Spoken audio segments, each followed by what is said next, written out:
Firman Tuhan hari ke-180 2024, 1 Petrus pasal 1 ayat 23, perikop, panggilan hidup suci sebagai ciptaan baru yang taat pada Tuhan Yesus Kristus. Ini itu hari yang ke-180 tahun 2024. Diambil dari surat Petrus yang pertama pasal 1 ayat 23 dengan perikop panggilan untuk hidup suci.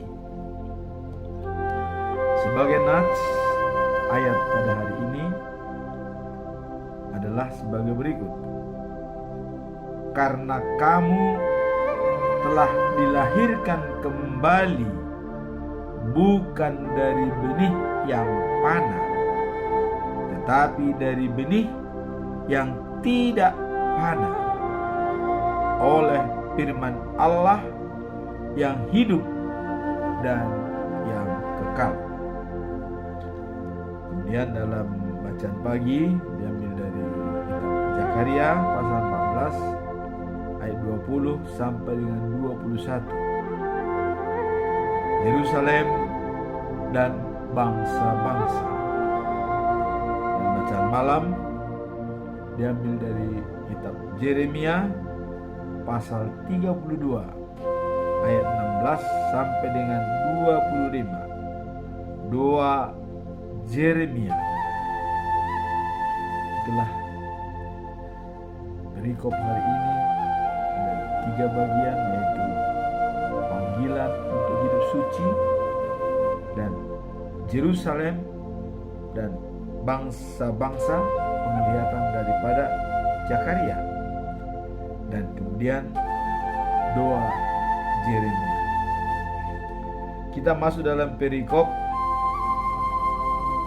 untuk hidup suci. Surat Petrus yang pertama ditujukan kepada orang-orang Kristen yang terbesar di seluruh bagian utara Asia Kecil. Mereka disebut umat pilihan Allah. Maksud utama surat ini untuk menguatkan iman para pembacanya yang sedang mengalami tekanan dan penganiayaan karena percaya pada Kristus. Jadi jemaat-jemaat yang mengalami tekanan dan penganiayaan karena ikut Yesus, untuk itulah Petrus menguatkan hati mereka supaya tetap setia pada Tuhan. Dan Petrus mengingatkan para pembacanya akan kabar baik tentang Yesus Kristus yang merupakan jaminan harapan hidup sejati dan kekal. Jadi mengharapkan kepada pembacanya bahwa dengan percaya kepada Yesus akan terjamin hidup sejati dan kekal. Dalam pasal 1 ayat 2 perikop yang lain disarankan oleh Petrus, karena dalam pasal 1 ini ada 2 perikop. Perikop pertama adalah harapan yang kokoh. Apa dimaksud dengan harapan yang kokoh? Petrus mengatakan, karena itu hendaklah kalian bersuka hati, meskipun sekarang untuk sementara waktu kalian harus menjadi sedih karena mengalami cobaan. Jadi hendaklah kalian bersuka hati, artinya tetap bersuka cita, bersuka hati ya, walaupun sementara ini mengalami banyak cobaan. Nah, tujuannya apa? Tujuannya adalah untuk membuktikan apakah kalian sungguh-sungguh percaya kepada Tuhan atau tidak. Jadi sebenarnya cobaan itu, tekanan-tekanan itu, penganiayaan itu mencoba nyali kita. Apakah kita masih tetap percaya kepada Yesus atau bukan? Ini sebenarnya tujuan utamanya menurut Petrus ya. Nah, kemudian dicontohkan lagi ya, bahwa emas yang dapat rusak pun diuji dengan api. Jadi sudah jelas emas itu kan akan rusak, digigit habis oleh tasik ya, kena tasik. Tapi itu pun diuji ya, diuji dengan api ya, apakah dia emas murni atau bukan. Nah, jadi harus diuji juga kita supaya menjadi teguh, karena dikatakan kalian adalah lebih berharga dari emas. Jadi harus diuji juga supaya menjadi teguh dan kuat imannya. Nah, itu dicontohkan emas, dan apalagi manusia lebih berharga dari emas.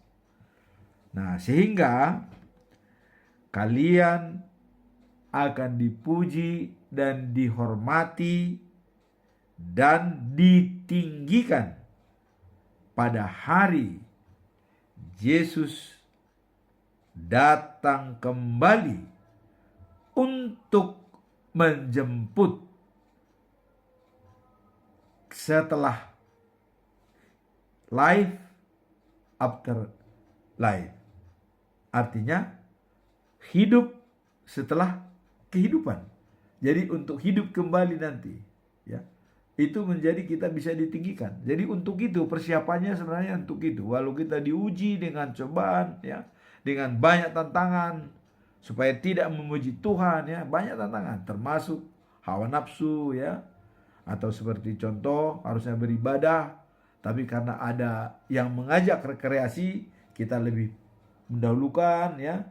Nah, sehingga kita jangan sampai mengorbankan jangka panjang untuk keperluan jangka pendek. Nah, ini kira-kira maksud daripada Petrus. Makanya waspada, harus tahan uji ya, supaya kalau Yesus datang kembali kita siap dengan itu.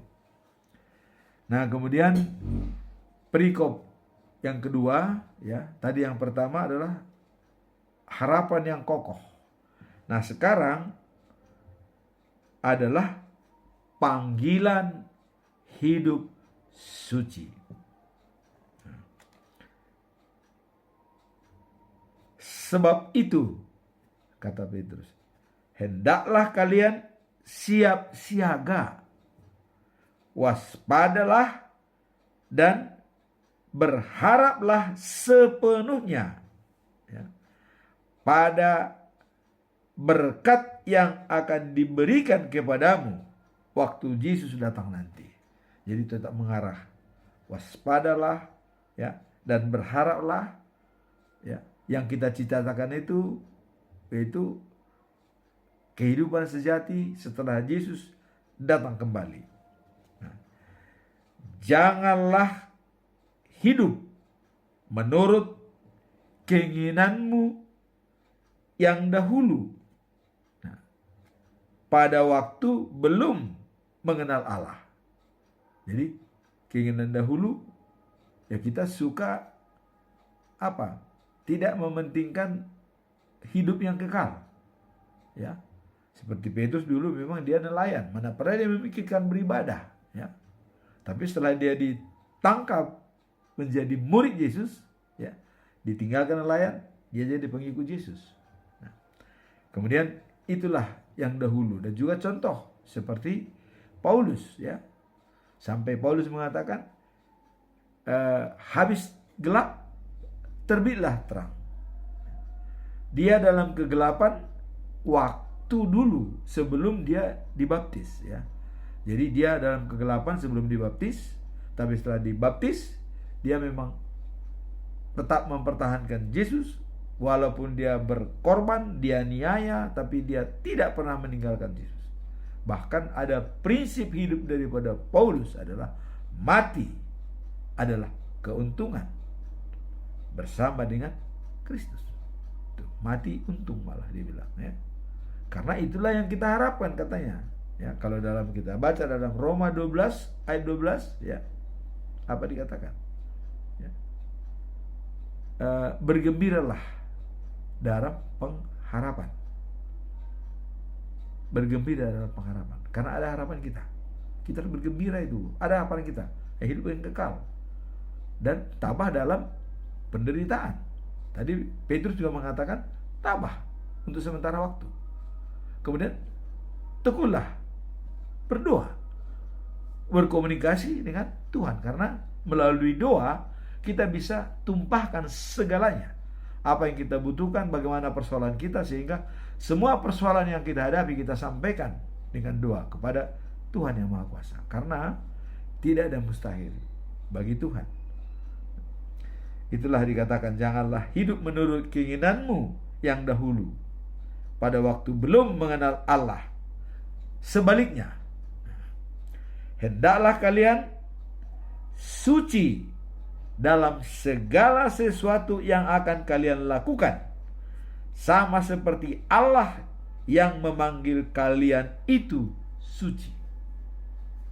Jadi kalau sekalian tetap suci dalam tindakan, memang ini kadang-kadang sulit kita lakukan, ya. Sulit. Kenapa? Kadang-kadang kita lupa, ya. Kita kadang-kadang bermain-main, ya, ataulah seolah-olah kita anggap itu lain hiburan, ya. Main kartu, main judi, ya. Memang kalau sekali dua kali mungkin belum terjadi apa-apa, tapi setelah larut sampai berhari-hari, ya, sampai kehabisan uang, bahkan minjam pun jadi, bahkan tidak makan, ini yang dikatakan itu harus hidup suci. Itu yang sulit. Maka Stephen Covey mengatakan begini, ya, kita kalau sudah masuk dalam suatu persoalan, kita akan sulit keluar dari persoalan tersebut. Maka untuk itu, sebelum kita masuk dalam persoalan, mari kita berpikir secara proaktif, katanya. Kesadaran diri, imajinasi, hati nurani, dan pengambilan keputusan. Itu kata Stephen Covey. Jadi sebelum masuk persoalan, pikirkan dahulu apa untung ruginya sebelum memutuskan kita masuk dalam persoalan tersebut. Nah, jadi ini dikatakan tadi bahwa dalam segala hal, katanya, harus suci, ya, karena kedatangan Tuhan seperti pencuri malam, kita tidak tahu entah jam berapa. Nah, makanya Amsal mengatakan, ya, orang bijak tahu datangnya bahaya, tapi orang bodoh tutup mata dan mati. Apa perbedaan orang bijak dan orang bodoh? Sedikit saja. Orang bijak berpikir dulu baru bertindak, ya. Orang bodoh bertindak dulu baru berpikir. Nah, sehingga terjadilah bagi orang bodoh dan orang pintar. Kalau orang bodoh, nanti bagaimana? Kalau nanti bagaimana, dia mempersiapkan segala sesuatunya. Nanti saya akan mati, berarti saya harus suci, berdoa, kira-kira begitu. Tapi kalau orang bodoh berpikiran bagaimana nanti, kita lihat masih bisa, masih ada waktu, dia masih menjamin dia masih hidup besok. Wah, ini, ya, karena dia menjamin masih bisa hidup besok, udahlah, mau beribadah juga, wah, masih ada besok. Kayak ini rekreasi dulu, kita belum menikmati rekreasi. Kalau ibadah nama itu ada terus. Nah, padahal rekreasi ada setiap saat. Tapi beribadah sekali seminggu. Tapi kalau berdoa setiap hari. Nah, jadi disinilah dikatakan oleh Petrus harus selalu hidup suci karena ada tertulis ya.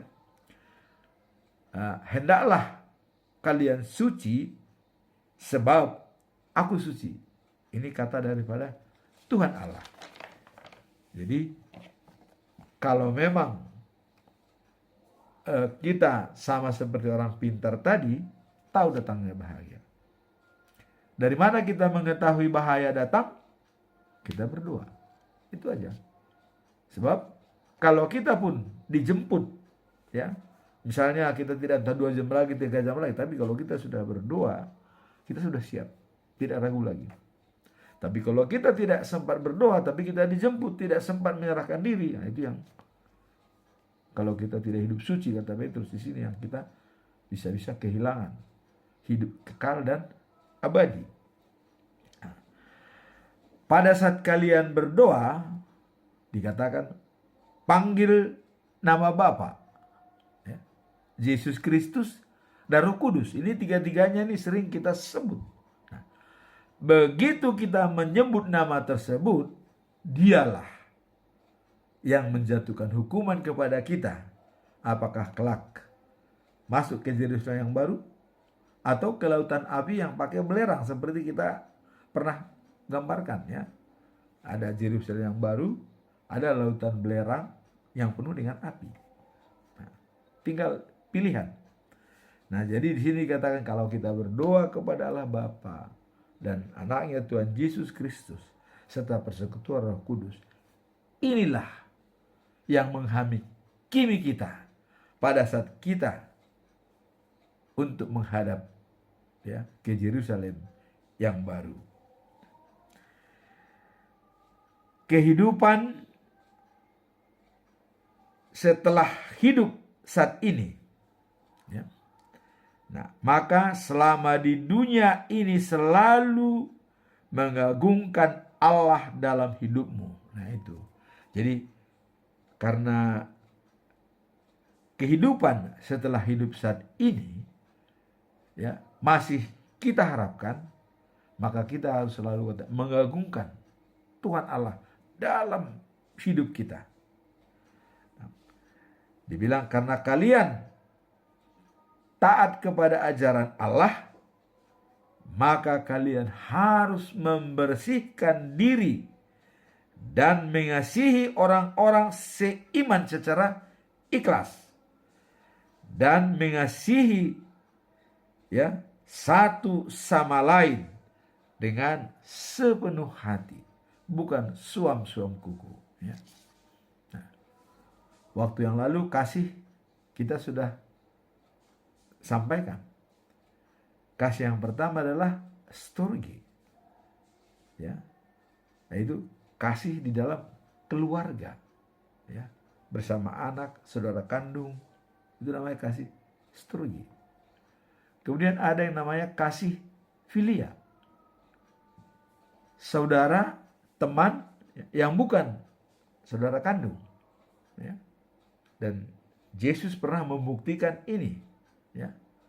Kapan? Pada waktu Maria dan Magdalena menangis karena Lazarus meninggal. Nah, Yesus mendengar Maria menangis, Yesus pun menangis. Inilah kasih filia. Artinya walaupun bukan saudara kandung, tapi kita mengasihi dia. Kita merasa empati. Artinya merasakan apa yang dirasakan oleh orang lain. Itulah kasih filia. Nah, kemudian ada lagi kasih eros. Apa itu eros? Nah, bahwa perkawinan dan pernikahan adalah hadiah dari Tuhan Allah. Itu jelas, diberikan hadiah.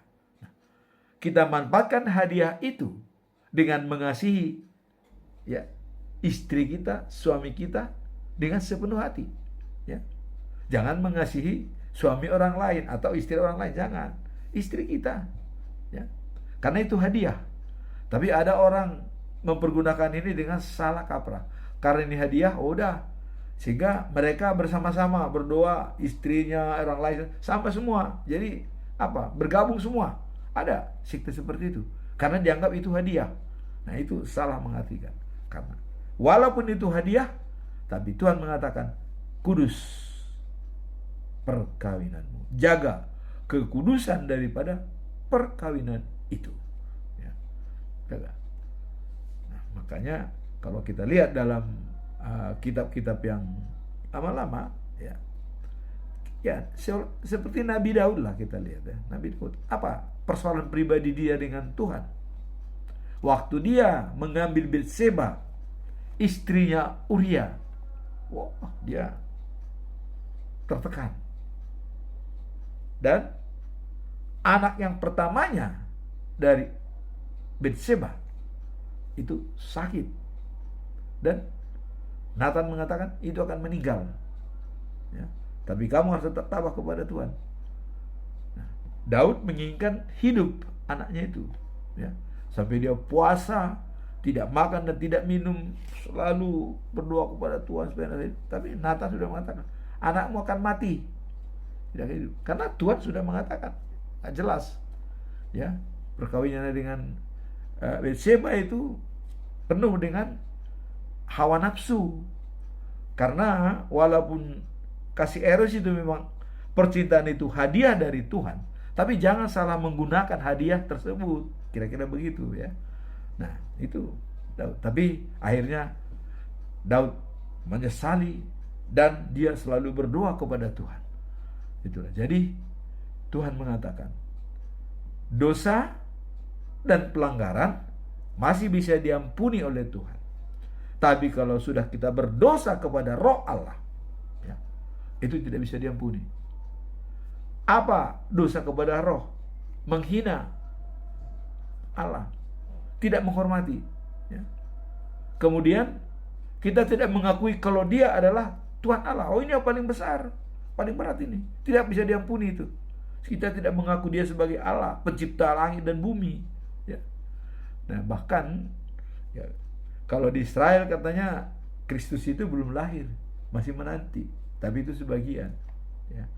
Nah, tapi karena Israel sudah umat pilihan, itu tetap ditunggu dalam pertobatan itu. Tuhan tetap sabar menunggu mereka sampai bertobat. Walaupun dia hanya mengenal Allah, katanya, tidak mengenal Yesus, maka disalibkan.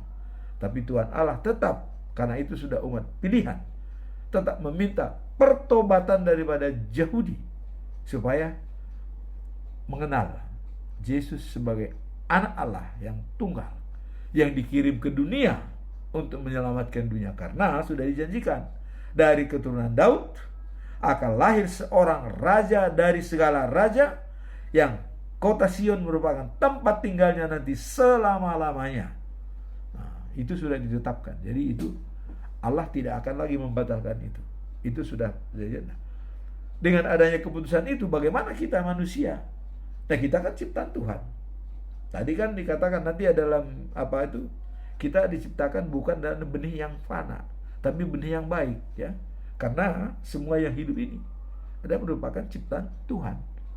Nah, kita juga ya harus mengikuti sesuai dengan apa pernyataan daripada Tuhan Allah. Kalau Dia sudah mengatakan, inilah anak kesayanganku, kepadanya aku berkenan dan menyenangkan hatiku, katanya. Ya udah. Nah, kita tinggal menurut saja. Kenapa lagi kita protes? Pak Yesus bukan Tuhan. Itu udah jelas kok. Ya, buku apapun kita pakai, yang manapun itu tetap sudah. Bahkan Allah mengatakan, bagi orang yang pintar-pintar, yang hebat, itu dirahasiakan. Trinitas itu dirahasiakan. Tapi bagi orang yang sederhana, yang mengakui bahwa Tuhan, itu akan diberikan Roh Kudus. Nah, jadi jangan sampai kita menghina Roh Allah, karena tidak bisa diampuni oleh Allah. Itu Yesus mengatakan, kalau Anda bersalah dan berdosa dan melakukan pelanggaran, masih bisa diampuni. Ya. Tetapi kalau Anda berdosa kepada Roh Allah, itu nggak bisa diampuni. Ya. ada juga termasuk begini yang tidak bisa diampuni itu. Ya. Kita menyalibkan Yesus kedua kali. Ya. Dia sudah korban di kayu salib untuk manusia. Dan malah kita salibkan lagi dia. Bagaimana cara menyalibkan dia dua kali? Nah, kalau ada orang ya menghina Allah kita karena ulah kita, oh ini nggak bisa diampuni nih. Nah, maka itulah dikatakan dalam Matius 7 ayat 12 ya. Apa yang hendak ingin diperbuat oleh orang lain kepadamu, perbuatlah seperti itu. Nah, kenapa Yesus mengatakan, kalau ditampar pipi kananmu, berikan pipi kiri. Ya. Nah, itu sebenarnya hanya filosofi. Mana mungkin orang Kristen ditampar pipi kiri diberikan kiri kanan? Gak mungkin, karena kalau dia tidak melakukan kesalahan, siapa yang menampar? Kira-kira begitu. Nah, karena Yesus mengharapkan sudah memberikan semua firman kepada manusia untuk berbuat baik, untuk mengasihi sesama, tidak mungkin ada yang menampar. Kira-kira begitu. Nah, sehingga musuhmu pun berkati katanya. Ya. Nah, sekarang kita melihat tadi dikatakan adalah Allah yang hidup dan abadi itu, kalian sudah dijadikan manusia baru yang lahir dari Bapa yang abadi.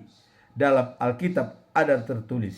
Nah, jadi kita ya sudah dari hidup ya dan diciptakan ya, manusia dijadikan manusia baru yang lahir dari Bapa yang abadi. Jadi kalau yang abadi itu dia adalah Alfa dan Omega. Aku awal dan akhir. Tidak ada di luar dari itu. Dan kemarin kita sudah mengatakan bahwa tidak ada tandingan daripada Allah Israel. Kalau ada Allah-Allah lain yang nggak laku, tidak ada tandingannya. Itu sudah dinyatakan tuh. Ya.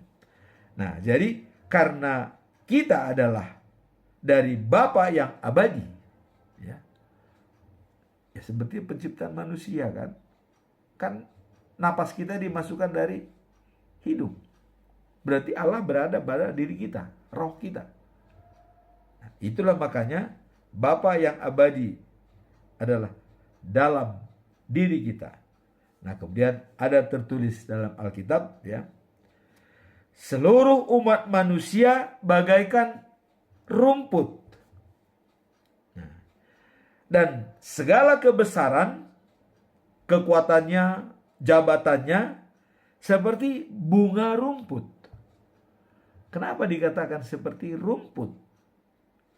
Rumput akan layu kena sinar matahari. Bunga akan gugur, tidak selamanya jadi bunga. Itulah makanya dikatakan manusia bagaikan rumput yang bisa layu. Jabatan atau kekuatan itu bagaikan bunga.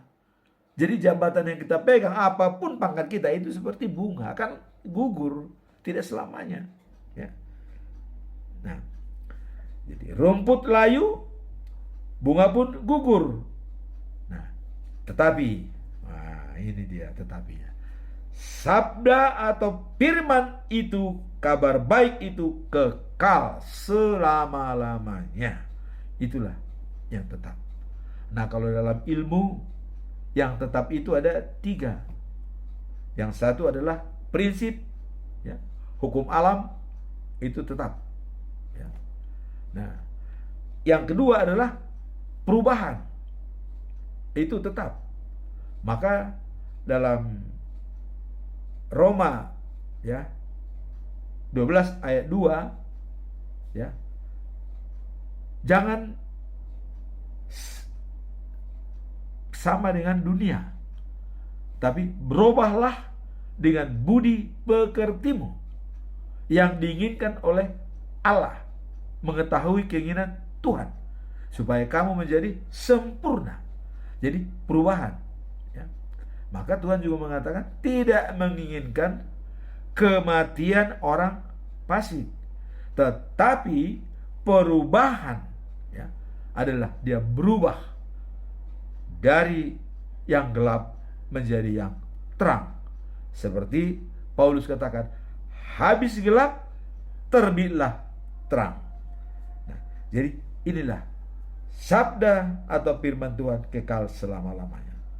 Tapi dalam firman Tuhan hari ini, sebab katanya melalui sabda Allah yang hidup dan yang abadi itu, kalian sudah dijadikan manusia baru yang bukannya lahir dari manusia, melainkan lahir dari Bapa yang abadi. Jadi sudah dilahirkan kedua kali. Jadi kalau dalam HKBP itu setiap manusia itu diberikan untuk melakukan 2 sakramen yang harus dipegang, ya, setelah dia hidup. Sakramen yang pertama adalah baptisan kudus, ya. Dia harus dibaptis karena sejak lahir kita sudah berdosa. Maka begitu dibaptis, dia sudah masuk kerajaan Allah, apa waris kerajaan Allah. Dan sakramen yang kedua adalah perjamuan kudus. Maka perlu pendewasaan iman, yaitu sidi.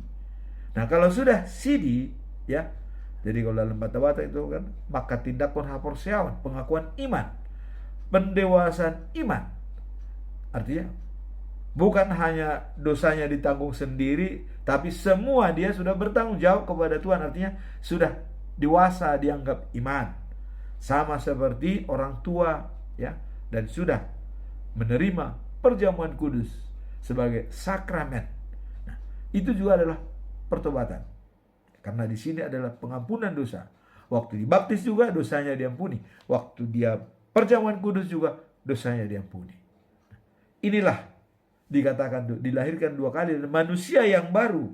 Jadi pada ayat hari ini dikatakan, karena kamu telah dilahirkan kembali bukan dari benih yang panah, tetapi dari benih yang tidak panah, oleh firman Allah yang hidup dan yang kekal.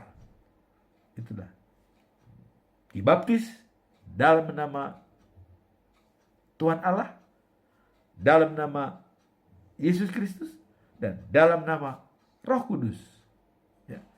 Kemudian adanya perjamuan kudus, yaitu pengampunan dosa. Kita harus selalu mengampuni, ya.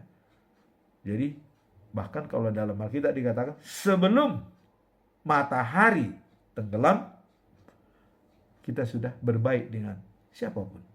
Kadang-kadang untuk berbaik ini sulit, ya. Misalnya saya mau berbaik dengan seseorang yang saya benci atau yang dia benci, kami tidak bisa bicara dengan dia. Bagaimana caranya? Gampang, ya. Kan ada Tuhan, kita serahkan. Kita berdoa, Tuhan, saya kayaknya kurang baik dengan si A. Tolonglah, supaya kami tetap baik. Saya sudah mengampuni dia, dan saya tidak akan marah dengan dia. Dan apabila nanti saya bertemu, saya akan salam dia. Kita jalankan, sudah selesai. Jadi walaupun kita tidak berbaik. Karena dalam Injil Yohanes mengatakan, orang yang dendam itu sama dengan pembunuh. Apalagi dibawa sampai mati. Jadi pembunuh itu bukan hanya dengan pisau. Kita dendam saja sudah membunuh. Sudah membunuh. Ya. Dendam sudah membunuh. Karena kenapa? Mematikan dia. Tidak bisa lagi untuk berbicara dengan kita. Berarti sama dengan udah mayat berjalan-jalan, ya. Jadi kalau kita bisa menciptakan mayat berjalan-jalan, apabila kita dendam kepada orang, jangan sampai kita menciptakan ada mayat-mayat berjalan-jalan. Nah, itulah kira-kira filosofinya. Jadi di sini sudah kita telah dilahirkan kembali dalam bentuk benih yang tidak panah, ya. Jadi sudah diperbaharui kehidupan kita. Itulah kalau kita sudah menerima Yesus sebagai juru selamat kita.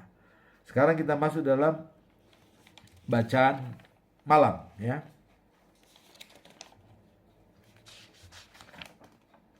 Ini bacaan pagi. Masuk dalam bacaan pagi. Diambil dari kitab Zakaria pasal 14 ayat 20 sampai 21. Yerusalem dan bangsa-bangsa. Ayat hari ini perikop dari pasal 14 ya tentang kejadian di Yerusalem. Apa kejadian di Yerusalem? Di mana sebelumnya seluruh bangsa ikut merayakan pesta Pondok Daun, ya, sebagai peringatan. Itu waktu itu diadakan perayaan Pondok Daun karena bangsa Israel, semua suku yang pulang ke Judea, ya, ke Yerusalem, mereka sangat bersuka cita dan bergembira sekali. Maka mereka mengadakan suatu pesta besar. Diumumkan oleh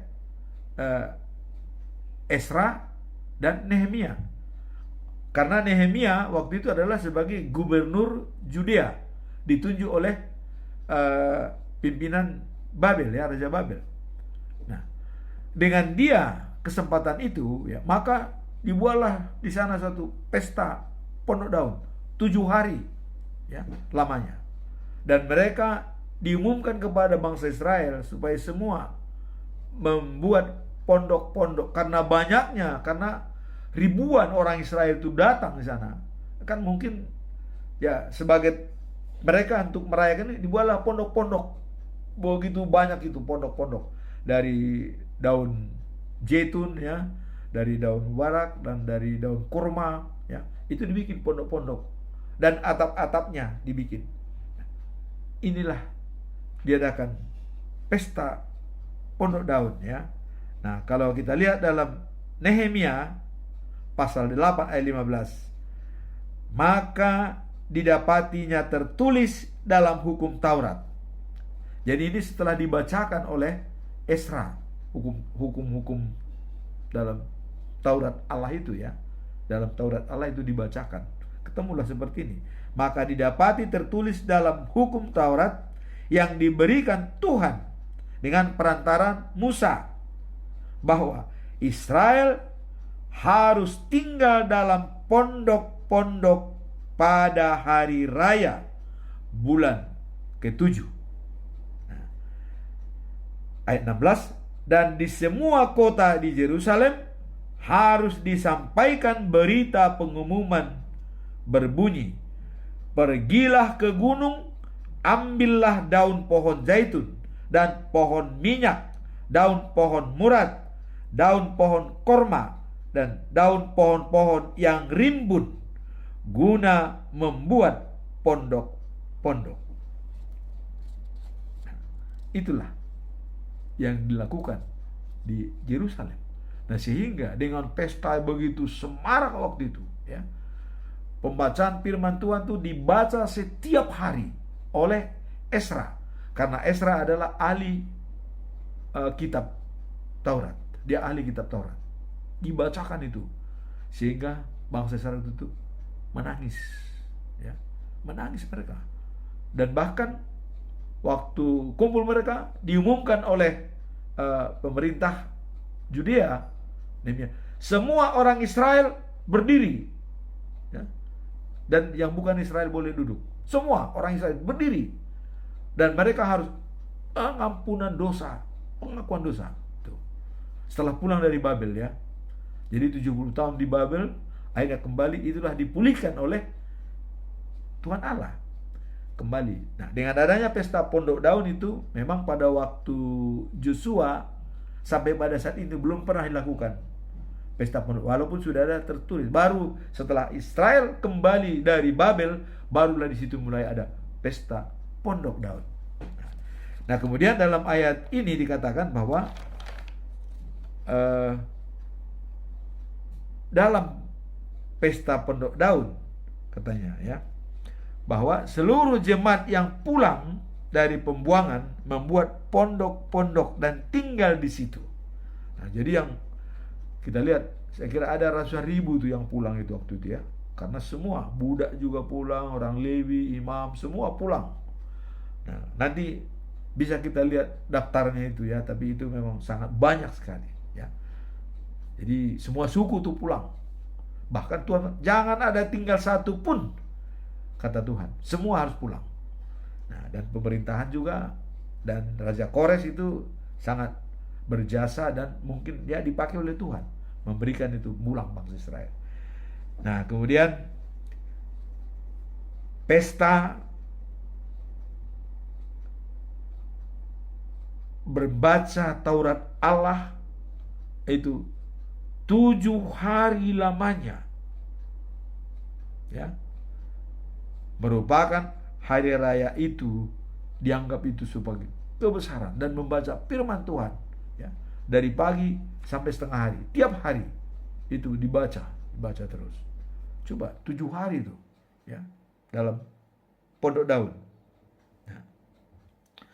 Nah, kemudian hari ke-8 ada pertemuan raja-raja, ya, sama semua tokoh-tokoh. Itu sesuai dengan peraturan. Nah, kemudian kaitannya dengan perikop terakhir ini apa? Nah, kita lihat dikatakan bahwa pada hari itu, ya, dalam ayat 20, pada hari itu lonceng-lonceng pada pakaian kuda akan diukir dengan kata-kata. Jadi lonceng-lonceng di dalam pakaian kuda itu diukir dengan kata-kata, dikuduskanlah untuk Tuhan. Itu tulisannya. Nah, kemudian panci-panci di rumah Tuhan akan dihargai seperti mangkok-mangkok persembahan di depan mezbah. Jadi panci-panci di rumah Tuhan itu akan dihargai seperti mangkok-mangkok persembahan di mezbah. Nah, semua panci di Yerusalem. Jadi dengan adanya pengumuman itu, semua panci di Yerusalem dan di seluruh Judea akan dikhususkan menjadi milik Tuhan yang Maha Kuasa. Jadi ini memang dalam penglihatan Zakaria, ya. Ini ada pesan bahwa semua panci-panci itu menjadi milik Tuhan. Penduduk yang mempersembahkan kurban, ya, akan memakainya untuk merebus daging persembahan. Nah, jadi penduduk yang mau mempersembahkan korban harus dimasak dengan panci tersebut, ya, untuk korban dimasak dengan panci itu. Nah, kemudian apabila masa itu tiba, nah, jadi ini memang semacam penglihatan, tak akan ada lagi pedagang di rumah Tuhan yang Maha Kuasa. Jadi ini tetap merupakan penglihatan, tapi ada kaitannya dengan kemarin juga bahwa semua orang Mesir dan semua bangsa-bangsa harus ikut merayakan Pondok Daun. Nah, tadi di sini dikatakan bahwa semua lonceng-lonceng yang dipakai kepada kuda itu ada tertulis di sana, dikuduskanlah Tuhan, dikuduskan untuk Tuhan. Jadi semua lonceng-lonceng yang dipakai kuda itu, dan tadi dikatakan juga semua panci yang ada di rumah Tuhan itu dipakai sebagai pengganti mangkok, sebagai persembahan. Nah, maka setelah diadakan begitu, dan seluruh panci di Yerusalem di luar, karena sudah diumumkan tadi yang di rumah Tuhan itu ada panci dipakai untuk persembahan, maka semua panci yang di rumah-rumah pun dipakai untuk memasak persembahan korban, daging-daging yang mau dipersembahkan. Nah, itulah sekilas tentang keadaan Yerusalem dan bangsa-bangsa di masa datang. Ini penglihatan daripada Zakaria, karena di sini merupakan penglihatan dan pesan yang diucapkan oleh Zakaria. Jadi dia akan melihat nanti seperti itu kira-kira. Nah, kemudian kita masuk dalam bacaan malam, yaitu diambil dari kitab Yeremia pasal 32 ayat 16 sampai 25. Doa Yeremia. Mengapa Yeremia berdoa? Wah. Jadi ini ada kaitannya dalam awal ya. Yeremia disuruh Tuhan membeli tanah. Tanah siapa? Tanah anak pamannya Salum ya. Jadi pamannya Yeremia itu Salum, punya anak Hamawel ya. Nah, atas perintah Tuhan beli tanahnya. Dibelilah tanahnya itu. Setelah dibeli tanahnya disimpan. Karena Tuhan mengatakan nanti yang akan datang akan terjadi jual beli. Cuman Yeremia mengeluh, kenapa saya beli? Sedangkan di Yerusalem sudah porak-poranda, habis semua, ya, diangkutin ke Babel. Bahkan Zedekia pun sudah diangkut ke Babel dan semua anaknya dibunuh dan juga pegawainya dibunuh. Dan Yerusalem dibumi hanguskan oleh Babel dan dibiarkan oleh Tuhan. Sehingga Yeremia, bagaimana, buat apa tanah ini saya beli kalau saya tinggalkan begini? Itulah kira-kira pemikiran daripada Yeremia. Nah, itulah latar belakang dia berdoa ya. Maka Yeremia berdoa kepada Tuhan ya. Karena dia sudah membeli tanah, terus mau diapakan ini?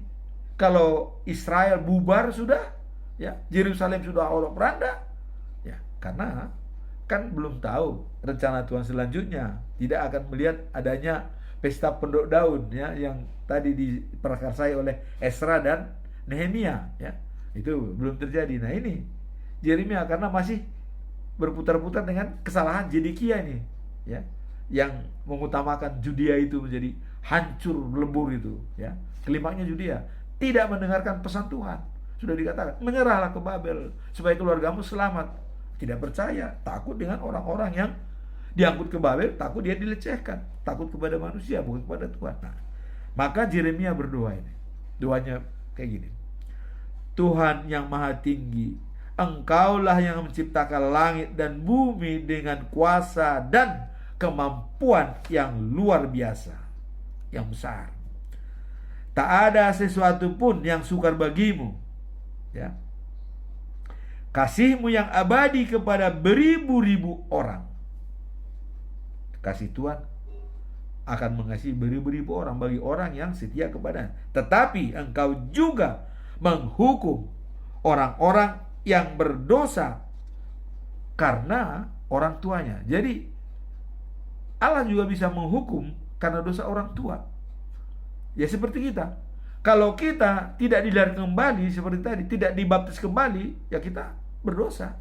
Karena orang tua berdosa. Adam, kita anggaplah Adam itu sebagai orang tua kita. Ya. Kalau orang tua kita mungkin tadinya tidak berdosa, tapi kalau kita tidak juga dibaptis, kita tetap keturunan Adam misalnya, berdosa. Nah, maka kita dibaptis. Harus lahir kedua kali. Ya, dilahirkan kedua kali.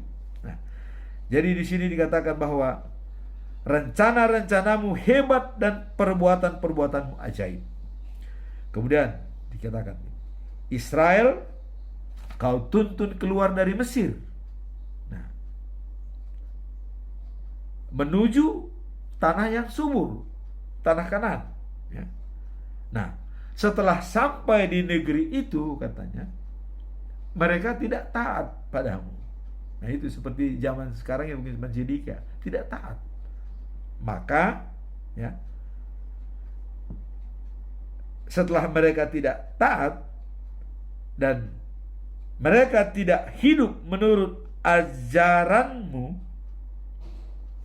ya, semua perintah-perintahmu tidak dituruti oleh mereka, sehingga engkau mendatangkan bencana bagi Israel.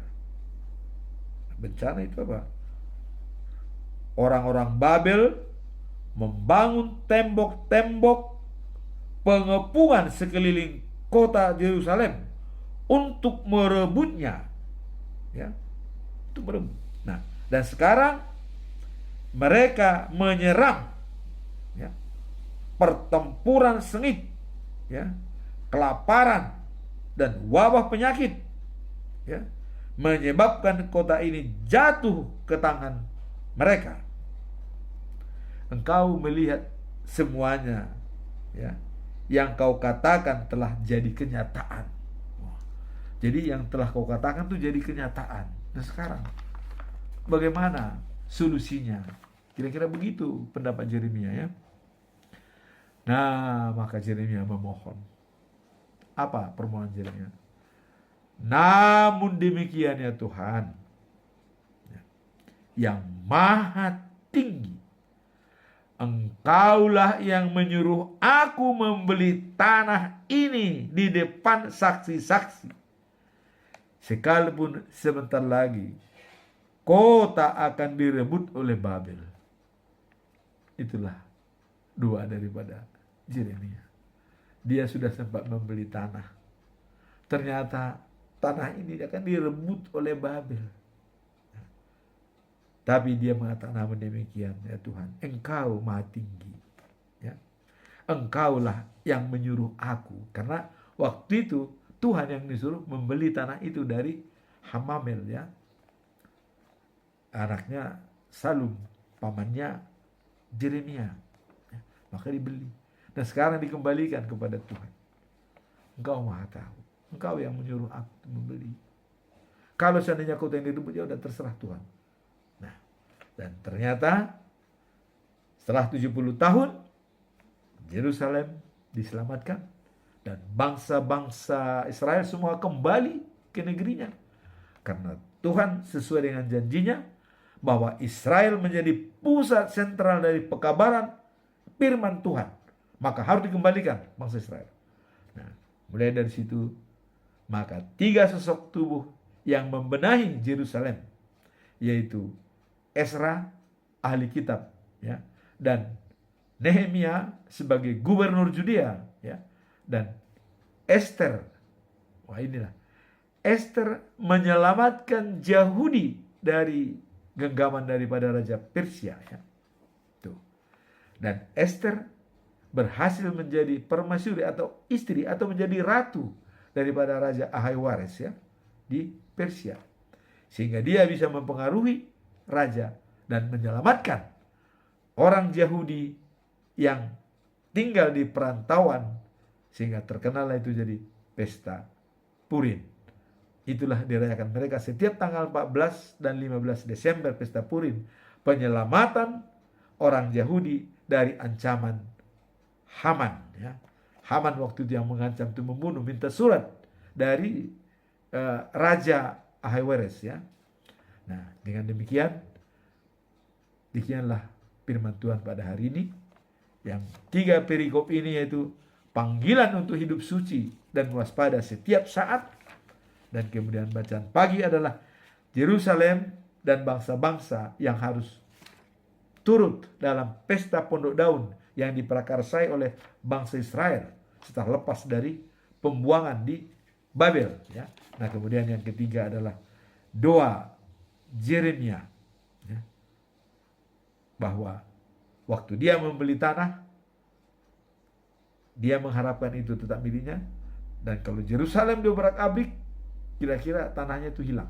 Tapi pada kenyataannya dia tetap berada di Yudea karena Tuhan melindungi mereka.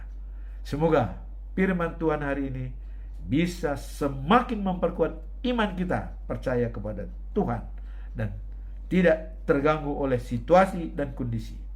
Ingat, kita boleh dipengaruhi lingkungan, namun kita tidak boleh ditentukan oleh lingkungan dan siapapun. Kita adalah kita dalam situasi apapun. Demikianlah firman Tuhan pagi hari ini. Semoga Tuhan kiranya memberkati kita semua. Amin.